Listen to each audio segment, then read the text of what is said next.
welcome back. It's the Marketer Day of the podcast, and Angela Duncan is here. Now, Angela is from EmpowerHerMoney.com. Angela was raised in Section 8 housing, welfare, and she worked at a young age, and she has personal finance expertise, and she inspires hope through financial literacy. And she's worked in banking, financial advising, and owning a top 10 RE/MAX office with over $2 billion in sales. But now that we've caught up to the present, she is closing the poverty gap by empowering others to change their financial future. Angela is the host of Empower Her Money podcast, which is the top 5% podcast globally. And she believes no matter where one starts in life, they have the power to shape their own destiny. So, Angela, glad to be speaking with you. Yes, thank you so much for having me today.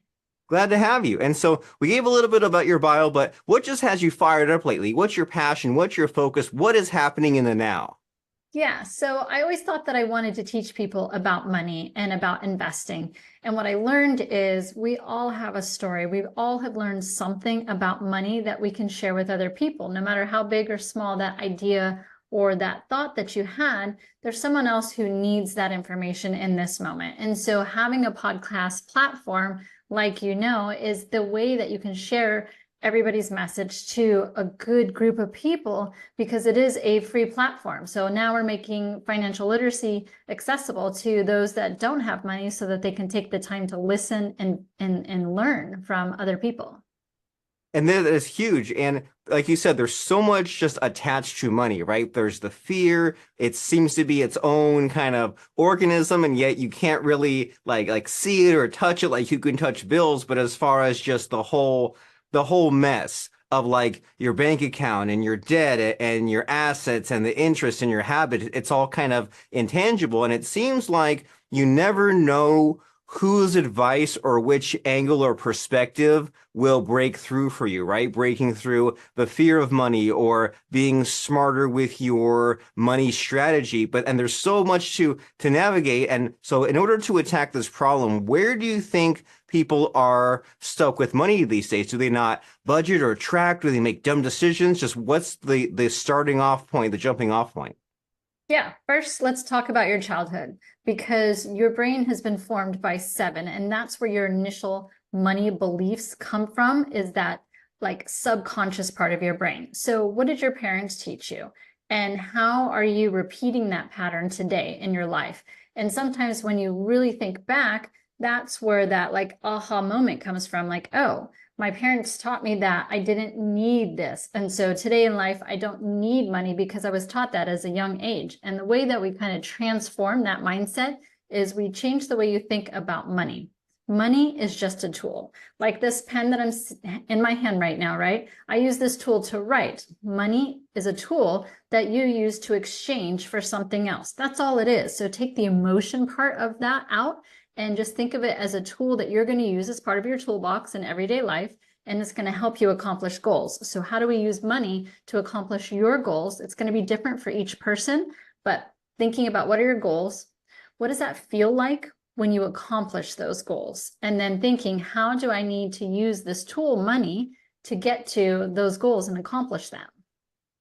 Wonderful. So you're saying we need to go back to childhood, take that inventory, figure out where we got these initial limiting beliefs, and that way we can proceed without fear, and we can use money instead of money using us to get to where we want to go. And as far as you personally, what was this journey for you like in kind of uncovering the emotion attached and how to kind of maybe not get rid of the emotions, but maybe just like decouple the emotions from money? That way you could look at it objectively. What was that like for you? Yeah, so this is a shorter podcast. We don't have hours to unpack all of that, but my short version is I grew up in poverty. I didn't have anybody around me to teach me about money. And when I say poverty, Section 8 housing, welfare, living in other people's couches, I mean like true poverty, right? Here in the US. And so I've always been fascinated by numbers, and I knew by watching TV or being at school, I thought this thing that people call money is helping people to have a different lifestyle, to have some freedoms that I don't have because we don't have money. So I've studied it for 25 plus years, and what seems like common sense to me, I learn is not common sense for other people, but it's because I enjoy learning about money.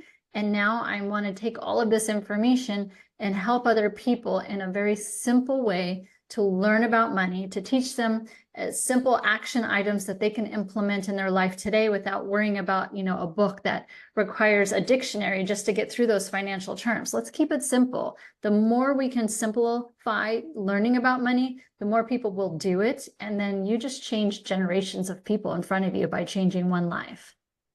Wonderful. And I like what you said, a few things in there about as far as getting to financial literacy, like find a way to be interested and fascinated and excited about numbers and about money. And to me, it seems like it gets back to that idea that you said about the story that you're telling yourself. If someone says, "Oh, I'm not a numbers person, I don't know about money," well, do you get excited playing the video game and getting the high score? And you think about how the game Monopoly, I think they started it during the Depression when everyone just had no jobs, nothing to do. And they're like, hey, let's play this board game and we can kind of run through these different scenarios and it can be exciting to grow this pile of stuff and do things with it and buy properties and sell properties and trade and do kind of make these strategies and make these sorts of moves. And so you're saying here that in order to get there, we need to make it simple. So is there like a simple concept that is maybe not all of it, but just like a first step towards this financial freedom path?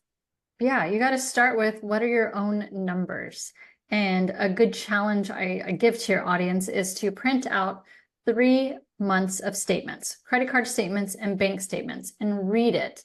How much money are you spending on each of those categories? How much money are you actually taking home at the end of the day? And I think when people really start to look at what their expenses are, they can realize what they can cut out. And so when you know your numbers first, that's how you build your foundation. Where am I today? If you pick up your phone and you put in an address with Google Maps, right? It can't tell you how to get to that destination without knowing where you are today. So let's start with today. Where are you today? And it really doesn't matter. And give yourself some grace. If you're in debt, it's okay.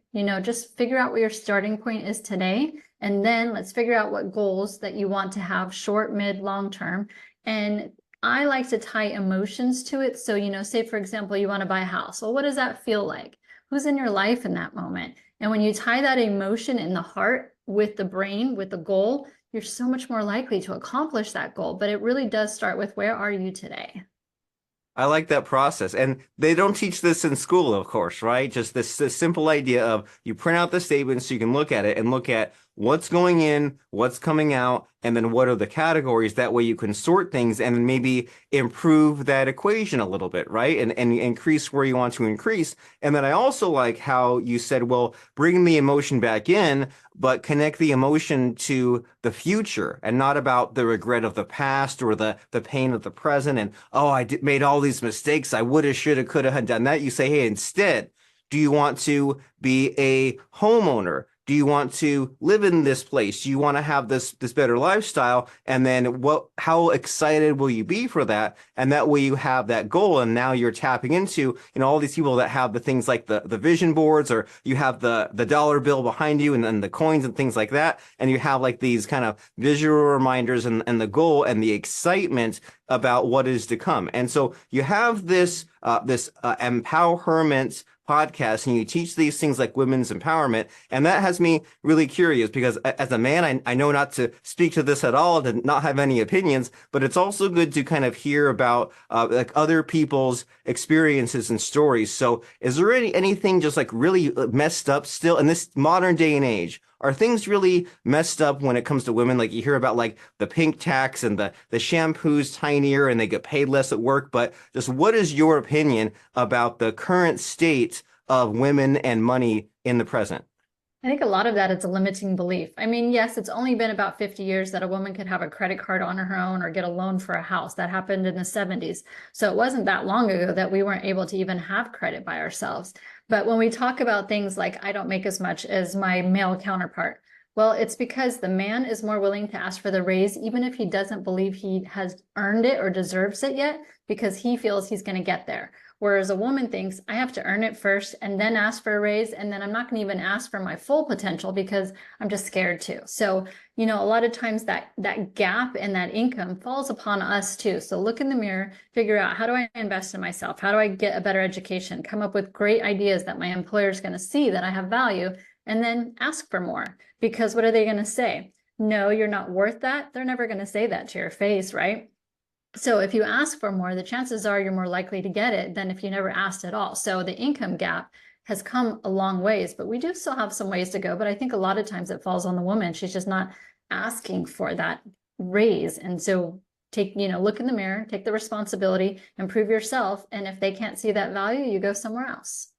I love it. We can all benefit from these different ways of thinking, of saying, well, if I feel like I deserve more, well, that's great. You have a feeling, but what can you prove? What's concrete? What kind of education, certification, what can you demonstrate in order to get more of what you want? And it's helpful in general just to say, well, I know that I may be stuck in this way of thinking, but I can also try these other ways of going about it. And maybe that will get me to what I want. And so as far as the podcast goes, people are watching and listening to a podcast. And what's even better is to go and check out another podcast because someone is already here proving that they're a podcast listener. So to get people amped up about you and your podcast, what do you talk about? What kind of guests have you had? What has surprised you in your podcasting journey?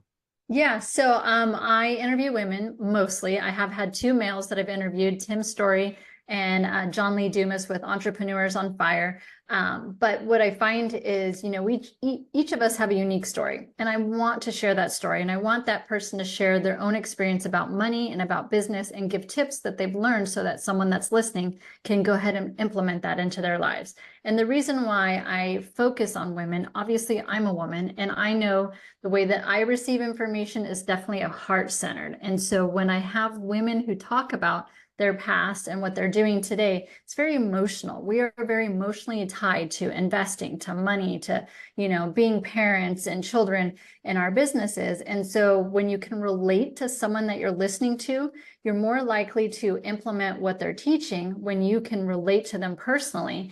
And so that's my focus. I'm a woman, so I feel like I have a better understanding about what women want and how we react to things. So having a platform where women teach women, I think just empowers us. It empowers everybody. I mean, men listen to it as well, and they can take away, feedback and action items as well. But that's my focus. Well, great. And I think about that a lot, but it hurts my brain, like the difference between men and women, right? Men are just like, here it is, here's the facts, go do this. And some women need a little more finesse, a little nuance, right? They need like, okay, here's my story, here's how I relate to you. Let's go on a journey together. And then maybe you can pick up a few things after you feel emotionally like settled in and like we're having a nice kind of two-way conversation. And so that's wonderful to think about. And since I'm just a man and I'm like facts, subject, I kind of want to move. You think with this, that's what a man is. He's logical and he wants that factual information. And that's why it's such a different way of thinking and teaching and receiving the information as well. And that's okay. And I try every day to have some self-awareness about that, to know that, okay, not everyone thinks in this way, but also I know what my strengths are and how I want to learn. And sometimes I'm just like the short micro factors and talking points. And so as far as you and the real estate, what's that about? Like, what has your journey been like there? What have you built and accomplished? Yeah, so for me, real estate is tangible. It's something that I can go look at.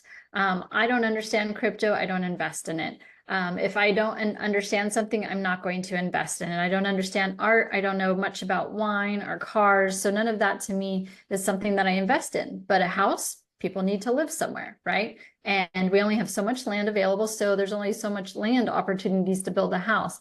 For me, because I've studied numbers for so long and I am fascinated by numbers, real estate makes sense to my brain. You buy it for a certain amount, you rent it for a certain amount, then you know what your profit's going to be. It's math. It's not emotional. And so that's kind of me stepping into my masculinity, right? Because it's more of a logical play than an emotional play. And I love the apartment investing because I'm hiring someone to manage it for me. Whereas before, when I had single family properties, if a family fell on hard times or, medical bills came up or Christmas came up, and they came to me, they're like, oh, I'm so sorry. I had to feed my family. I can't pay rent on time. Well, emotionally, I get attached to that. And I'm like, oh, that's okay. But for me, it's not okay because I still have my bills to pay. I still have my family to support. So I had to take that emotional piece out of it. And that's why apartment complexes and storage units is a great opportunity for me to invest because there's no more emotional play because someone else is managing it. Wonderful. And I know that you're a Grant Cardone student. He's all about that, right? Having the multiple doors. But then I think it seems a little scary as far as that first step, right? When you say, well, I have to buy a whole apartment building, like what will the maintenance costs be and what will the huge down payment be? And now I'm on the hook for all this money. So what would you say to someone who has maybe heard about the Grant Cardone stuff or your advice and they say, man, a whole apartment building, like that's really scary. What's the way through? Yeah. So first off, it's more scary to me to have a single family house because if they move out, I have 100% of $0 versus an 100, unit apartment complex. So first, kind of shifting your mind on that. Two is you have to have a mentor. You've got to find a coach that's going to teach you about it. Until you truly know what you're investing, don't. Don't invest in multifamily unless you have the money and know you can put it away for a long time. And two, really know and trust the person you're investing with because you could lose every penny. And that has happened to me. I've had a couple investments where it didn't go great and I didn't do enough research early on to determine what I wanted to invest in, and I lost that money. So it's never coming back, right? But the coach and the mentor is key. You have to really truly know who you're learning from. Make sure that they're an expert. Yes, I'm part of Grant Cardone's mentorship. It's got $4 billion in real estate. I think he kind of knows a little bit more about me. And so I'm not, I don't have a big ego. I know that I can find a coach and I know I can find someone who's an expert and learn from them because I don't know everything. And I'm always a student. I never stop learning. And I think that's also key is just find an investment class, whatever that looks like to you, learn about it, find a mentor, and then make sure that you have enough money set aside for your necessities that you can potentially lose this investment and then start from there.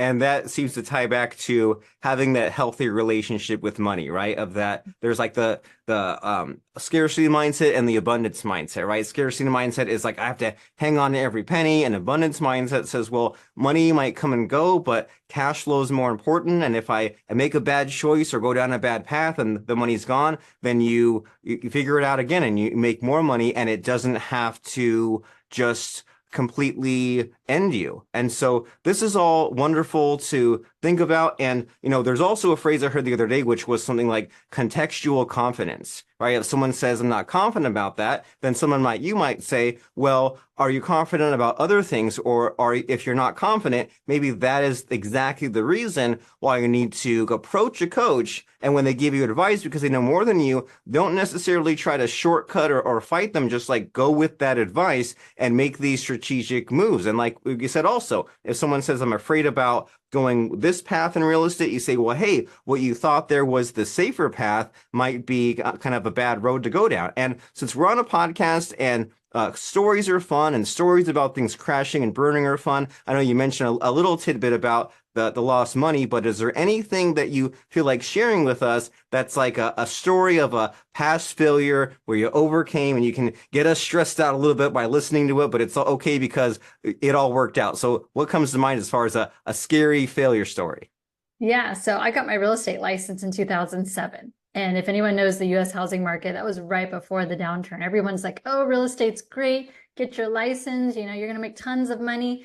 And then the economy crashes, right? So as a brand new real estate agent, I didn't know what to do. You really have to shift your mindset with that as well, because now I really need to be a student about real estate. I've got to find a niche area that I'm going to learn and become the expert in. Experts are where you make the money, right? So find something that means something to you and figure out how to become the student, your expertise. And then, if you need certifications, whatever you need to become an expert, that's what I had to do first. And then I learned short sales. I learned how to work with banks to do bank-owned properties because that was, the client that needed the most help at that time. But I really had to become a student first. So my failure was entering the market at the wrong time. But I used that as a strength because as agents were getting out of the market, I just doubled down on my education and then really put that into play so that I can help clients that are still existing in this market And then as soon as it kind of shifts to a different side, I learn more about that, and then I shift my expertise. So it's kind of like, you got to know your market, and it doesn't have to be about money. Maybe you love to fix cars and that's your expertise. Well, you make money from it, you invest so that you don't have to do it forever. And then you teach other people how to fix cars and they put money away. And it's just like that transformation, that change. So figure out what you love to do, learn about it, be an expert. And if it is investing, great. If not, hire someone that's an expert to do it for you.